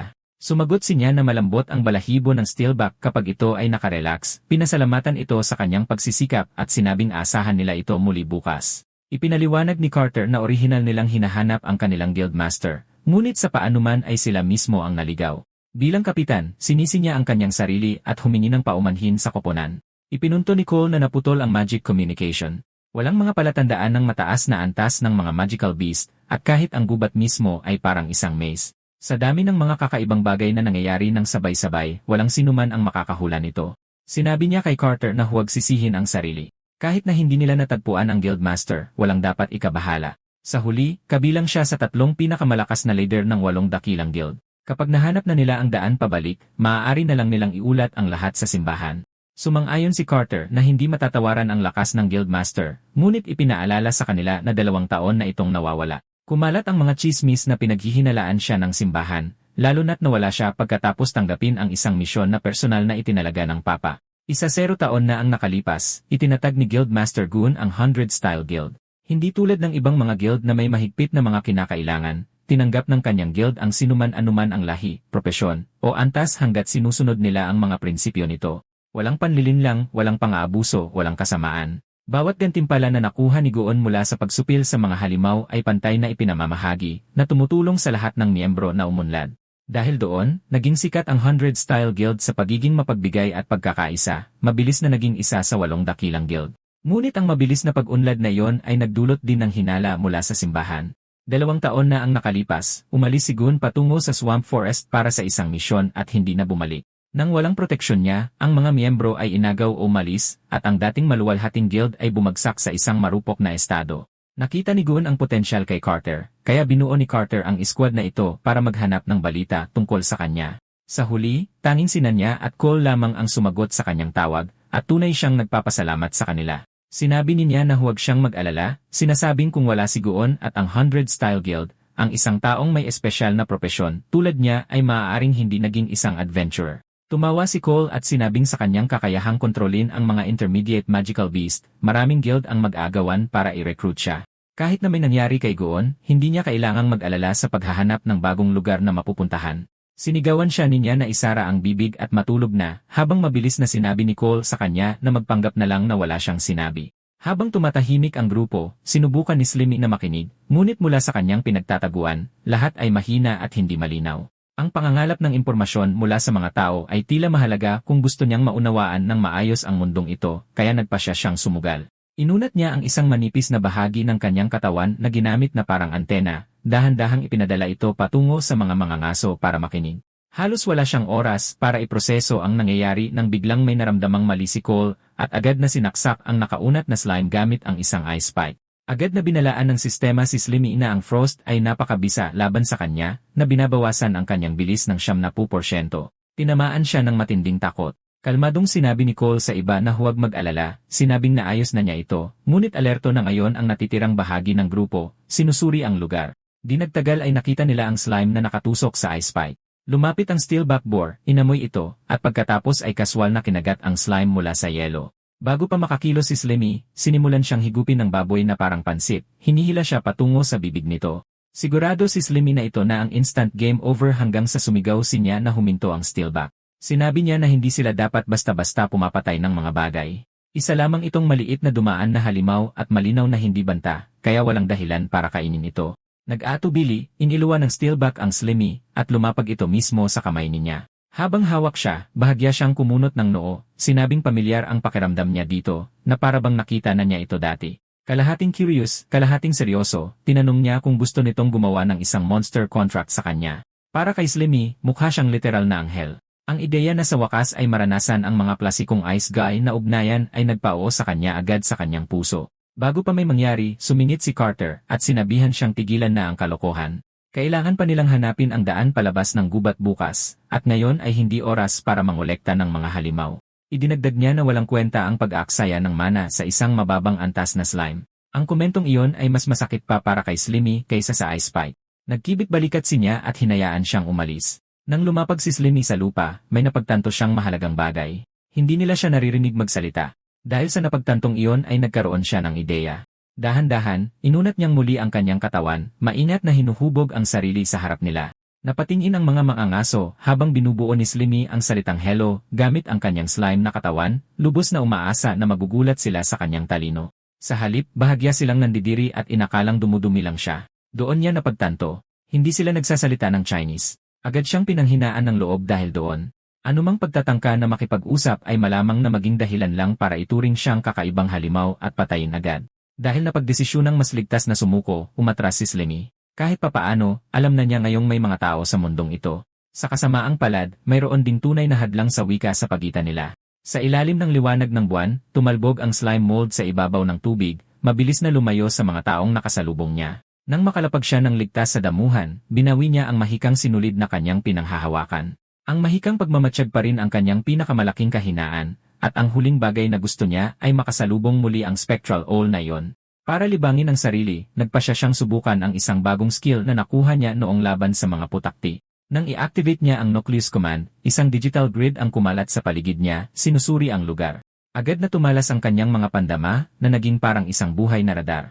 Mahihinang beep ang umalingaw-ngaw sa kanyang kamalayan habang lumalawak ang asul na grid sa mga puno, minamapa ang madilim na kagubatan sa paligid niya. Umupo siya sa isang bato at naghintay. May pamilyar na na-detect ang scan.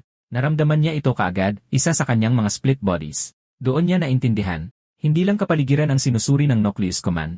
Tinutunton nito ang mga piraso ng kanyang sarili. Mabilis siyang dumaan sa kagubatan, sinusundan ang signal habang lumalakas ito. Di nagtagal, dinala siya nito sa isang nahulog na troso kung saan may malaking kumikinang na dilaw na bagay ang marahang pumipintig.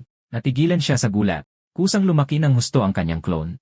Saglit niyang inisip kung gaano karami na ang nabulok nito habang wala siya. Walang pag-aalinlangan, inactivate niya ang reclamation at muling sumanib sa malaking clone, hinihigop ang lahat ng sustansya nito.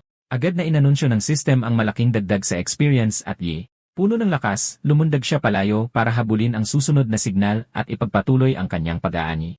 Isa pang clone ang natagpuan at sinipsip na nagpataas ng kanyang poison resistance sa level 8. Dahil sa pinagsamang experience, nag-level up siya muli at umabot sa level 22. Paglapag pabalik sa damuhan, naramdaman niyang sabik siyang magpatuloy. Inactivate niya muli ang Nucleus Command, pero ngayon, mahina na ang signal, halos hindi na tumutunog. Nalilito, sinuri niya ang lugar ng nagpapanik, sinusubukang alamin kung ano ang nangyari. Pagkatapos ay napansin niya ang isang galaw malapit sa isang grupo ng mga kabute. Nag-focus siya sa tamang oras para makita ang problema. Isang acid snail ang umunguya sa kanyang clone. Sa sobrang galit, sinigawan niya ang nilalang at nagpakawala ng isang jet ng cytoplasm diretsyo dito. Tumilapon ang suso dahil sa pagsabog, naiwan ang clone na nanginginig kung saan ito nakahiga. Sa isang iglap, tinrato niya ito na parang isang batang binubuli, nang angako sa isip na poprotektahan niya ito ngayon. Lumapit siya para bawiin ang natira. Pagkatapos ay nagkamali ang lahat. Isang mabilis na pulang anino ang bumagsak mula sa itaas, winasak ang mga kabute. Isang mahabang malagkit na dila ang lumabas at sinakmal ang clone sa harap mismo niya. Bago pa siya makakilos, nilunok ito ng buo ng isang matabang berdeng palaka, at humuni ng may kasiyahan. Hindi makapaniwalang nakatitig ang slime mold habang dumidighay ang palaka. Ganoon na lang, nawala ang kanyang experience. Ang gulat ay naging purong galit. Habang masamang nakatitig sa palaka, tahimik siyang nanumpa na pagbabayaran ng nakakadiring bagay na iyon ang pagnanakaw sa kanyang clone. Nagpakawala siya ng plasmodial barrage, naglunsad ng isang tumigas na projectile diretsyo dito. Huli na nang mapansin ng palaka. Tumama ang tira sa mukha nito at napatumba ito paatras. Nang makita itong bumagsak, napangisi ang slime mold, iniisip na sapat na siyang lumakas para harapin kahit ang mas malalaking banta ngayon. Pero hindi nagtagal ang kumpiyansang iyon. Sa kanyang pagkadismaya, hindi pa tapos ang palaka. Ibinuka nito ang bibig at kaswal na sinalo ang projectile nang hindi man lang nasaktan. Bago pa siya makapagpaputok muli, lumundag ng mataas ang palaka sa ere at lumusong sa ilog na wala sa ilalim ng tubig. Nagmamadaling pumunta ang slime mold sa gilid ng bato, sumisigaw na hindi ito makakatakas. Muling lumitaw ang ulo ng palaka, nang aasar na humuni mula sa kaligtasan ng tubig. Tumangging pakawalan nito, nagpakawala siya ng sunod-sunod na tira sa ilog. Bawat tira ay walang saysay na tumalsik sa ibabaw, agad na nawawalan ng lakas. Naiinis, huminto siya. Sa wakas ay napagtanto niya. Hindi niya ito magagalaw habang nananatili ito sa ilalim ng tubig. Bigla, lumabas ang palaka mula sa ilog. Habang mainat na nagmamasid, inakala ng slime mold na kailangan nito ng hangin, at may kumpiyansang idineklara na ang kahinaan ay nangangahulugang patay na ito, ngunit nagkamali siya. Itinulak ng palaka ang sarili mula sa tubig, nagpakawala ng lakas at sumugod patungo sa pampang na parang isang buhay na misail, nakabuka ang bibig nito. Halos hindi siya nakaiwas nang bumangga ito sa bato kung saan siya nakatayo. Habang nagpapagaling ang palaka, nagpakawala siya ng isang stone-hardened barrage na tumama sa mata nito nang may perpektong katumpakan. Pagkatama pa lang, umatras siya paakyat ng puno. Nakatayo sa isang sanga, napagtanto niya kung ano ang nangyari. Pinain siya ng palaka papunta sa tubig. Pagkatapos ng maraming madaling panalo, naging pabaya siya. Ipinaalala niya sa sarili na ang isang mangangaso ay maaaring maging biktima sa isang iglap. Sa ibaba, hawak ng palaka ang dumudugong mata nito sa galit. Sumulyap ito pataas at humuni ng galit, pagkatapos ay binaliwala ang sakit at lumundag diretsyo sa puno. Nataranta ang slime mold nang mapagtantong naubusan na siya ng bala na bato. Nagpaputok na lang siya ng mga liquid slime shot. Hindi ito nakatulong. Ibinuka ng palaka ang bibig nito at sinalo ang bawat projectile. Nilulunok ang mga ito habang nasa ere. Natigilan sa takot ang slime mold nang mapagtantong literal na pinapakain ito ang kalaban sa kanyang mga atake. Kahit sugatan, umakyat ang palaka sa puno at mabilis na lumapit. Nang maintindihan niya ang panganib, huli na ang lahat. Lumabas ang dila ng palaka at mahigpit na pumulupot sa kanya. Sumunod ang isang marahas na hilaan, kumakapit ang slime mold sa isang sanga habang hinihila pababa ng mabigat na palaka. Naging hindi na makayanan ang bigat. Nabitak ang sanga tapos nabali. Habang nahuhulog, hawak ang nabaling kahoy sa takot, nakita niya ang palaka na naghihintay sa ibaba na nakabuka ang bibig. Sa isang iglap na yon, ginamit niya ang reverse momentum. Ipinulupot ang sarili sa nabaling sanga, itinutok niya ang matulis na dulo pababa at itinulak ito pasulong, sumisigaw na ito na lang ang kainin. Tumagos ang tulis ng kahoy diretsyo sa bibig ng palaka at sa utak nito. Dahil sa impact, bumagsak pabalik ang palaka, tumalsik ang dugo habang nanatiling ligtas ang slime mold sa itaas. Ang walang buhay na katawan ay nahulog sa ilog na may malakas na talsik na nagtapos sa laban. Kumakapit sa puno, sa wakas ay nakahinga siya ng maluwag, guminhawa na tapos na ito.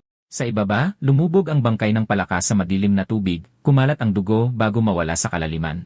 Pagtingin sa ibaba, nakaramdam siya ng bahagyang pagsisisi. Sayang, hindi niya ito mabudecompose doon sa ilalim. Pagkatapos ay nagsimulang bumula ang tubig. Dalawang kumikinang na mapanganib na mata ang bumuka sa kalaliman, nakatitig diretsyo sa kanya. Isang sinag ng liwanag ang sumabog mula sa tubig, humihiwa sa hangin sa tabi niya. Tumama ang pagsabog sa puno at walang kahirap-hirap na pinutol ito. Sa sumunod na sandali, ang puno at ang sumisigaw na slime mold ay tumilapon sa kalangitan ng gabi. Mula sa tubig sa ibaba, ipinakita ng kalaban ang bago nitong anyo, isang maputlang kumikinang na nilalang na may nag-aalab na pulang mata na nag-activate ng Sanctified Fall. Lubusang nagulantang ang slime mold sa biglaang pagbabagong anyo ng kalaban. Sumigaw siya nang hindi makapaniwala, nagtataka kung paano ang isang palaka na malinaw na patay na ay maaaring bumalik na may ganitong uri ng kapangyarihan. Kinalagkad ng Sanctified Frog ang sarili nito mula sa wasak na puno, ang mga kumikinang na pulang mata nito ay nakatutok sa kanya na may purong put habang naghahanda itong tapusin ang laban. Walang babala, pumutok ang mga namamagang bukol sa mata ng palaka, nagpakawala ng mga high pressure na daloy ng dugo na parang mga laser beam.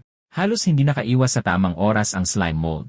Ang nakakagasgas na dugo ay humiwa sa puno kung saan siya kanina lang, at sa sandaling iyon, alam niyang dehado siya. Nagpakawala siya ng hibla ng slime pataas, kumapit sa mas mataas na sanga, at lumayo, mabilis na lumipat-lipat ng puno para lumayo. Habang tumatakas siya, mabilis ang takbo ng kanyang isip. Alam ng isang matalinong mold kung kailan atras. Pero, hindi pa rin ito kapanipaniwala. Dapat ay isa itong low-level na halimaw. Bakit ito may ikatlong anyo samantalang ang iba ay halos hindi tumatagal ng isang segundo? May mali sa pakiramdam niya dito, at lalo lang nitong pinatibay ang desisyon niyang tumakbo. Tumangging pakawalan siya ng Sanctified Frog.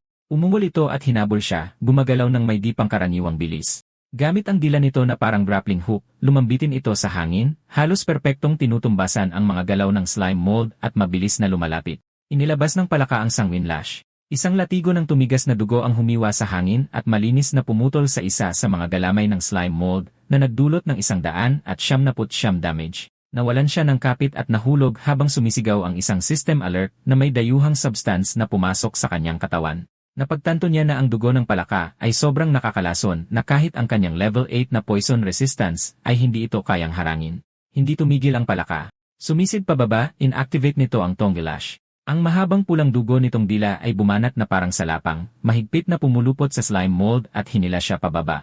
Kahit noon, napangisi siya nang mapansin na isang puntos lang ang pinsala. Naisip niya na walang epekto ang mga pisikal na atake sa isang likidong katawan na tulad niya. Nawala ang kumpiyansang iyon sa sandaling tumama siya sa ilog. Tubig tabang, ang kanyang pinakamatinding kahinaan, isang pulang babala ang kumislap habang mapanganib na tumaas ang kanyang cell osmotic pressure, nagsasabing tumakas siya kaagad o mamatay. Bago pa siya makakilos, sumugod ang Sanctified Frog na nakabuka ang panga. Sumara ang bibig nito, nilunok siya ng buo. Lumutang ang palaka sa tubig na mukhang kontento, ngunit biglang umumbok at kumibot ang bibig nito. Sa loob, buhay pa ang slime mold, desperadong nagpupumiglas. Mas hinigpitan ng palaka ang pagkakakagat, pinipilit siyang bumaba sa lalamunan nito. Sa tiyan, nakalubog siya sa digestive acid, nanonood ng may takot habang nauubos ang kanyang ng 33 damage bawat segundo. Binalot siya ng takot. Sinubukan niyang ilabas ang kanyang core, ngunit hinila siya pababa ng pagod. Hindi gumana ang kanyang split skill. Sa ibabaw, matagumpay na humuni ang Sanctified Frog, tumatalsik na parang nagdiriwang ng tagumpay. Sa loob, habang tinutunaw ng buhay, gumawa ng desperadong desisyon ang slime mold. Sa halip na labanan ng tubig, hinayaan niya ito. Sinadya niyang i-trigger ang kanyang osmotic weakness. Sa pamamagitan ng pagsipsip ng tubig, nagsimulang mabilis na lumaki ang kanyang katawan sa loob ng lalamunan ng palaka. Agad na naramdaman ng palaka na may mali. Hinawakan nito ang leg habang di pangkaraniwang umuumbok ito. Patuloy na lumaki ang slime mold, pinipilit ang sarili sa bibig at lalamunan ng palaka, determinado na sakalin ang halimaw hanggang mamatay dahil sa laki. Para makaligtas sa pinsala habang lumalaki, ginamit ng slime mold ang bawat patak ng hornet honey na mayroon siya, nagpapanumbalik ng 400 bawat gamit para lang patuloy na lumaki. Sa patuloy na paggaling, lumobo ang kanyang katawan sa napakalaking sukat na umunat sa palakalampas sa hangganan nito. Pagkatapos ay pumutok ito. Sa isang malaking pagsabog, napunit ang Sanctified Frog mula sa loob. Tumalsik ang dugo at laman sa buong tubig habang ganap itong winasak ng paglaki ng slime mold. Nagtatagumpay, lumutang siya sa ilog na parang isang bundok ng birding slime habang kinumpirma ng system ang pagpatay at nagbigay ng experience. Ipinaalam din sa kanya na ang pagkaligtas sa nakalalasong dugo ay nagbigay sa kanya ng bagong antibody. Habang naanod sa mga puno sa Leishan, hindi makapaniwalang tinitigan niya ang kanyang malaking bagong anyo. Isang status window ang lumitaw na nagpapakita ng bagong passive ability, Osmotic Pressure Regulation, Max. Pumalo ang kanyang Li sa 11,700, malayong malayo sa kanyang normal na max na 924, ngunit isang timer ang nagbabala sa kanya na ang sobrang health ay mawawala sa loob ng 1 oras. Pinag-aralan niyang mabuti ang kanyang sarili. Ang laki niya ay nagpapahintulot sa kanya na lumutang na parang isang iceberg. Sumisipsip ng tubig ang kanyang ibabang bahagi, ngunit ang kanyang laki ay nagpapahintulot sa kanya na balansihin ang pressure ng ligtas. Ang ganap na immunity sa tubig ay hindi niya pinlano, ngunit ito ay isang malaking bonus mula sa kanyang mapusok na sugal. Pagkatapos ay napansin niya muli ang timer. Halos 1-0, 0-0-0 sobrang Li, na ginagawa siyang halos hindi magagapi, ay malapit nang mawala. Nagbago ang kanyang ekspresyon, naging seryoso at sakim. Sinunog niya ang lahat ng kanyang mahalagang honey para maabot ang anyong ito, kaya kailangan niyang pigain ang lahat ng posibleng benepisyo mula dito. Tumawa siya ng malakas, iniisip ang sarili bilang isang hindi mapigilang kaiju. Doon siya nagkaroon ng ideya, parang yung gumugulong na malagkit na bola sa laro. Nagpasya siyang gumulong sa kabubatan at kolektahin ang lahat ng bagay sa kanyang daraanan. Sa kanyang malaking anyo, sumugod siya sa binahang kabubatan na parang isang natural na sakuna. Nawala ang mga halaman sa ilalim niya habang walang tigil na lumalabas ang mga abiso ng system, kinukumpirma ang decomposition at nagbibigay ng experience. Inararo niya ang mga puno at halaman, epektibong kumukuha ng mga mapagkukunan bago maubos ang oras. Sa ilalim ng tubig, payapang lumalangoy ang mga isda sa gitna ng mga ugat hanggang sa bumagsak siya. Agad na nagsitakbuhan ang mga isda. Sinubukan niyang hulihin sila pero walang kwenta. Kahit immune sa pressure, masyado siyang pinabagal ng tubig at hindi sulit paghirapan ang maliliksing isda. Naiinis, hinila niya ang kanyang malaking katawan pabalik sa tuyong lupa. Sa malapit, isang kumpol ng mga kabute ang nasa paanan ng isang puno. Dumaan siya sa ibabaw ng mga ito, agad na sinisipsip ang mga ito at nag-iwan ng guwang na bakas. Papasok sa mas malalim na bahagi, nakita niya ang 2 maliliit na nilalang na parang otter na buong pagmamalaking nakatayo na may bagong huling isda. Ang dambuhalang slime mold ay tumambad sa kanila, malakas na bumabati at nagdudulot ng malaking anino. Bago pa sila makakilos, sumugod siya at bumagsak gamit ang kanyang malagkit na katawan. Hindi niya sila kinain. Sa halip, gumulong siya palayo habang kaswal na inaanunsyo na kukunin niya ang kanilang isda. Naiwan ang mga otter na nakaupo sa lupa, basang-basa sa birding slime, nakatitig sa traumatized na katahimikan habang nawawala ang kanilang hapunan. Habang patuloy siyang gumugulong, kinatwiran niya ito sa sarili. Ang pagligtas sa mga cute na otter at pagnanakaw lang ng kanilang pagkain ay malinaw na nangangahulugang may natitira pa siyang awa ng tao. Biglang natapos ang pag-isip na yon nang makita niya ang isang squirrel na may hawak na mani, ang mga tainga at buntot nito ay may mahikang apoy sa dulo. Nag-alab sa galit ang squirrel, nagliyab ang buong katawan nito. Nag-handstand ito at nagpakawala ng bolang apoy mula sa buntot nito, nagpadala ng haligi ng apoy diretsyo sa kanya. Ang fire magic ay seryoso pa ring kahinaan gaano man siya kalaki. Gayunpaman, katawa-tawa ang agwat ng kanilang laki. Tumingala siya sa squirrel, binalaan ito na huwag siyang sisihin dahil ito ang unang umatake. Pagkatapos ay ibinagsak niya ang kanyang malaking katawan, nagbibiro na bawal maglaro ng apoy sa gubat. Nang iangat niya ang sarili, isang malinis na kalansay na lang ang natira. Kinumpirma ng sistem ang pagpatay at pagdecompose na nagbigay ng mas maraming experience. Sa kalaliman ng gubat, umalingaw ang malalakas na pagbagsak. Isang malaking butiki na maskulado ang inihagis sa ere at bumagsak sa lupa. Nakatayo sa tapat nito ang isang dambuhalang halimaw na puno, may kumikinang na kristal sa dibdib, at agresibong iwinawagayway ang mga braso nitong sanga. Bumangon ang butiki, lumobo ang lalamunan habang naghahanda ito para sa isang ganting salakay. Nagbuga ito ng malakas na agos ng likido mula sa bibig nito. Sumirit ang asido sa halimaw na puno na marahas na sumitsit. Nagsimulang matunaw ang balat at laman habang namimilipit sa sakit ang nilalang. Kahit natutunaw na ang katawan nito, hindi pa tapos ang halimaw na puno. Isang kumikinang na buto ang lumabas mula sa bumabagsak nitong anyo at sakto itong lumapag sa loob ng isang hungkag na tuod sa malapit. Humihigop ng kapangyarihan mula sa lupa, pumintig sa enerhiya ang tuod at halos agad na nag-regenerate, na ibinalik ang halimaw na puno na parang walang nangyari. Umungol sa inis ang butiki nang makita nitong bumalik ang kalaban. Nagpasya itong tapusin agad ang laban, inactivate nito ang Wild Rush at sumugod sa napakabilis na tulin. Bilang tugon, itinutok ng halimaw na puno ang mga sanga nito na parang sibat, sinusubukang pigilan ang pag-atake. Umikot-ikot at umiwas ang butiki sa mga atake, kahanga-hanga ang liksi habang papalapit ito. Humakbang ito, handa nang kumagat ang mga panga, ngunit mas mabilis na kumilos ang halimaw na puno.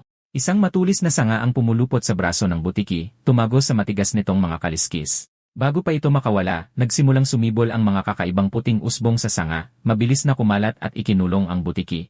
Isa sa mga usbong ay namukadkad at naging isang nakapangingilabot na bulaklak sa mismong tapat ng mukha nito. Tinitigan ito ng butiki, ang mga talulot ay nasasalamin sa mata nito. Pagkatapos ay kumalat ang impeksyon. Mga pulang bukol ang biglang sumulpot mula sa balintataw ng butiki. Sa sumunod na sandali, sumabog ang mata nito sa isang tilamsik ng dugo. Nabulag, sumigaw ito sa matinding sakit. Agad na sumunod ang halimaw na puno, ihinampas ang mabigat nitong sanga sa katawan ng butiki. Dahil sa impact, tumilapon ang halimaw at malakas na bumagsak sa mabatong lupa. Kahit bugbog sarado at bulag, tumanggi ang butiki na manatiling nakahiga. Pasuray-suray itong tumayo at inactivate ang dermal vision para mapunan ang nawala nitong paningin.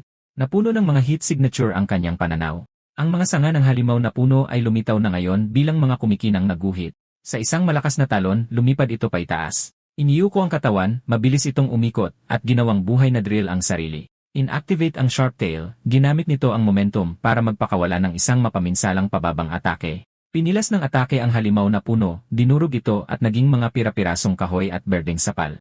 Habang nadudurog ang core ng halimaw, umungol ang butiki sa tagumpay, tumutulo ang dugo at laway mula sa mga panga nito. Ngunit may kapalit ang panalo. Ang parasitikong bulaklak ay patuloy na namumukadkad mula sa wasak nitong mata. Ang mga ugat nito ay bumaon ng mas malalim sa laman nito. Ang higanting slime mold ay walang pag-aalinlangang gumulong pababa ng burol. Gumulong ito sa ibabaw ng sugatang butiki, dinurog ito sa bigat at tuluyang sinipsip. Saglit na nagbabala ang isang system alert tungkol sa isang banyagang bagay, ngunit agad itong na-neutralize ng kanyang mga antibody na nagbigay sa kanya ng experience para sa decomposition. Huminto siya saglit, bahagyang nalito sa babala, pagkatapos ay binaliwala na lang ito. Walang oras para mag-isip. Kailangan niyang kumain hanggat kaya niya bago maubos ang kanyang oras. Habang patuloy niyang pinapatag ang lahat ng nasa kanyang daan, may nagsimulang kakaibang pakiramdam. Gumulong na siya sa dapat sanay daan-daang ektarya, ngunit ang gubat sa paligid niya ay mukha pa ring napakakapal, na parang hindi man lang nabawasan. Pagkatapos ay yumanig ang lupa. Sa malayo, isang malaking haligi ng madilim na enerhiya ang sumabog mula sa isang bundok na tumutusok diretsyo sa kalangitan. Napakalaking mga geometric na mahiwagang pattern ang kumalat sa kalangitan, habang tinatagos ng enerhiya ang mga ulap. Nanood ang slime mold sa pagkabigla at katahimikan. Sa kabila ng napakalaking palabas, walang anumang tunog. Parang hindi totoo, na parang isang guni-guni. Bago niya pa maintindihan, umabot sa zero ang kanyang time limit. Inalis ng system ang kanyang sobrang yi. Ang kanyang dambuhalang katawan ay natunaw at naging usok, agad na lumiit. Sa loob ng ilang segundo, bumalik siya sa kanyang orihinal na maliit at matinik na anyo na nakapatong sa damo. Tiningnan niya ang kanyang status, level 49. Nakuha niya ang Way Creature Lord Achievement, at tumalon ang kanyang yi sa halos 3,000. Pagkatapos ay may isa pang notification na lumitaw at sinira ang mood. Kumpleto na ang nutritional overload. Ang susunod na requirement ay 5 beses na mas mataas, at hindi siya makakakuha ng anumang experience sa susunod na oras. Nakahiga sa bunganga na iniwan ng kanyang higanting katawan, mapangutya siyang bumulong, iniisip kung ang kanyang magarbong bagong titulo ay nangangahulugan lang na siya ay hari ng mga kindergarten monsters. Bumaliktad ang sikmura niya. Nasusuka siya dahil sa sobrang pagkain. Pagbukas ng kanyang inventaryo, nakita niyang puno ito ng basura, mga bato, kahoy, buto, lahat ng uri ng walang kwentang bagay. Dahil alam niyang kailangan niyang alisin ang mga ito, nangisay ang kanyang katawan habang isinusuka ang isang malaking bunton ng mga gamit sa sahig ng gubat. Nang matapos, nakahiga siyang lupaypay sa tabi ng mga basura. Gumaan ang pakiramdam niya pero naiinip din. Dahil nakalock ang nase, wala masyadong magawa. Pagkatapos ay may isa pang notification na lumitaw. Sa level 6 na po, makakapili siya sa pagitan ng class change o evolution. Sumabog ang kanyang pananabik. Ito ang tunay na daan patungo sa kapangyarihan. Naisip niya na ang mimicry ay malamang na konektado sa mga class change, habang ang evolution ay parang isang pangunahing upgrade, tulad ng isang hayop na nagkakaroon ng talino ng tao. Lumipad ang kanyang imahinasyon. Inilarawan niya ang sarili bilang isang slime mold mage na nagiging dalubhasa sa mahika at namumuno sa mundo sa katawa-tawang anyo na ito. Tumawa siya mag-isa hanggang sa ibinalik siya sa realidad ng tunog ng mga pakpak. Pagtunghay niya, nakakita siya ng 3 mabilis na anyo na lumilipad sa pagitan ng mga puno. Agad na nagbago ang kanyang mood. Mga armadong wasp mage, ang parehong mga putakte na gumagamit ng mahika na nakalaban niya noon, at 3 sila. Mapanganib na harapin silang lahat ng sabay-sabay. Dahil naku-curious sa kanilang destinasyon, nagpa siya siyang sumunod.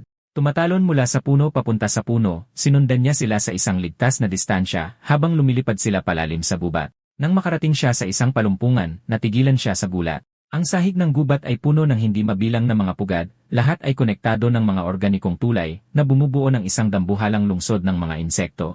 Nakatago sa damuhan, nakatingin siyang namamangha. Hindi ka panipaniwala ang laki nito. Naisip niya kung ganito ba ang itsura ng isang evolved na kuyog. Ang 3 wasp mage ay bumaba sa kolonya, sumama sa libu-libo pang iba, pagkatapos ay yumanig ang lupa. Isang dambuhalang paa na may kuko ang bumagsak, agad na dinurog ang isang buong pugad. Isang dambuhalang ibon ang lumitaw, isang terror bird na may buntot na ahas na nangingibabaw sa mga guho. Hindi pinansin ng ibon ang mga putakte. Pinunit nito ang mga pugad at sakim na nilamon ang mga uod sa loob. Habang nanonood mula sa pinagtataguan, pinagpawisan ng malamig ang slime mold. Agad niyang nakilala ang species. Ang pulang uri ay minsang tinakot siya ng husto na halos sumuko na siya sa buhay, bagaman iba ang pakiramdam sa asul na variant na ito. Lumalaban ang kolonya. Libu-libong sundalong putakte ang naglunsad ng sabay-sabay na dive bomb attack mula sa lahat ng direksyon, ngunit katawa-tawa ang depensa ng ibon. Tumalbog ang mga stinger sa makakapal nitong balahibo. Nabigo rin ang mga ataking nakatutok sa ulo ng ahas sa buntot nito, hindi kayang tumagos sa matitigas na kaliskis. Walang silbi ang mga pisikal na atake. Nagbago ng taktika, binalot ng kuyog ang ibon, sinusubukang sakalin o i-overhead ito. Nagpagpaglang ang ibon at libu-libong putakte ang tumilapon na parang alikabok. Dahil nabigo ang dahas, sa wakas ay sumali na sa laban ang 3 wasp mage. Lumulutang sa itaas ng predator, inactivate nila ang mga kumikinang na magic circle, at nagsimulang magpatawag ng dose-dosenang mga bolang apoy, lahat ay direktang nakatutok sa dambuhalang terror bird.